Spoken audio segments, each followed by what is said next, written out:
And tonight with tragedy in Texas, a gunman opens fire in a place of worship, killing at least 26 people and wounding 20 more. Tonight, the gunman has been identified as 26-year-old Devin Patrick Kelly, a previous member of the Air Force who police say wore tactical gear while carrying out this attack. Why he did it remains a mystery tonight. He was shot and killed a short while after the shooting after he was confronted by an armed citizen, though at this point police have not said whether the gunman shot himself or if the civilian actually killed him. The death toll could rise as a number of people are hospitalized with serious injuries tonight. Victims reported as young as 5 years old. Here's NBC's Jay Gray with the latest. Shots ripped through the First Baptist Church in Sutherland Springs, Texas during the Sunday morning service. It was rapid fire. It was just boom, boom, boom, boom, boom, boom, boom. 26 killed, 10 or more wounded. As a state, we are dealing with the largest mass shooting in our state's history.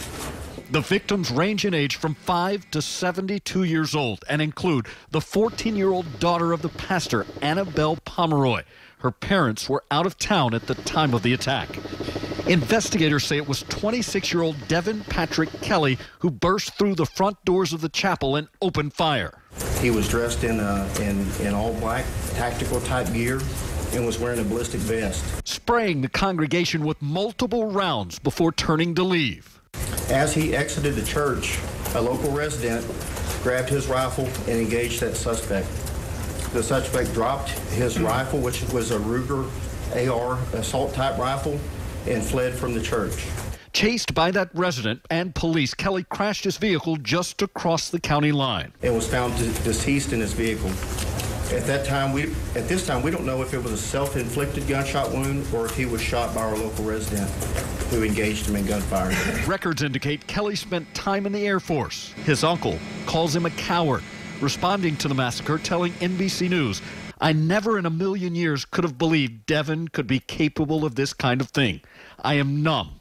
I'm so sorry for the victims in Texas." While this stunned, grieving community of less than 700, like investigators, now searches for answers here. Now, right now, police have not talked about any motive in this case. Federal agents say they have not uncovered any links that would suggest terrorism here. Jay Gray, NBC News, Sutherland Springs, Texas.